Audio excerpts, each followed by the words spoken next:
ചെറിയ ദിക്റാണ്, പക്ഷെ അതിന്റെ പവർ വല്ലാത്തതാണ്. 6 ദിക്റുകൾ ഒരെണ്ണം 33 തവണ വെച്ച് നമ്മൾ ഇത് ചൊല്ലിയിട്ട് അവസാനം അള്ളാഹുവിലേക്ക് നമ്മൾ പൊട്ടിക്കരഞ്ഞുകൊണ്ട് ദുആ ചെയ്താൽ നമ്മുടെ ജീവിതത്തിന്റെ പ്രയാസ പ്രതിസന്ധി ഘട്ടങ്ങൾ അള്ളാഹു മാറ്റിത്തരുമെന്നാണ്.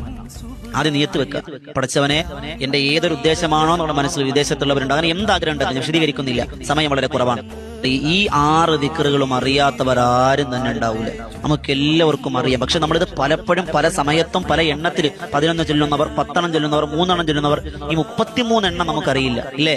എന്നാൽ ചെല്ലിക്കോളിൻ ഈ 6 ഏതൊക്കെയാണ്? അസ്തഗ്ഫിറുല്ലാഹൽ അദീം, സുബ്ഹാനല്ലാഹി വൽഹംദുലില്ലാഹി വലാ ഇലാഹ ഇല്ലല്ലാഹു വല്ലാഹു അക്ബർ, മാഷാ അല്ലാഹു ലാ ഖുവത ഇല്ലാ ബില്ലാ, അല്ലാഹുമ്മ സ്വല്ലി അലാ സയ്യിദിനാ മുഹമ്മദിൻ വഅലാ ആലിഹി വസഹ്ബിഹി വസല്ലം, ലാ ഇലാഹ ഇല്ലല്ലാഹുൽ മലിക്കുൽ ഹഖുൽ മുബീൻ, സുബ്ഹാനല്ലാഹി ബിഹംദിഹി സുബ്ഹാനല്ലാഹിൽ അദീം വബിഹംദിഹി അസ്തഗ്ഫിറുല്ലാഹ്.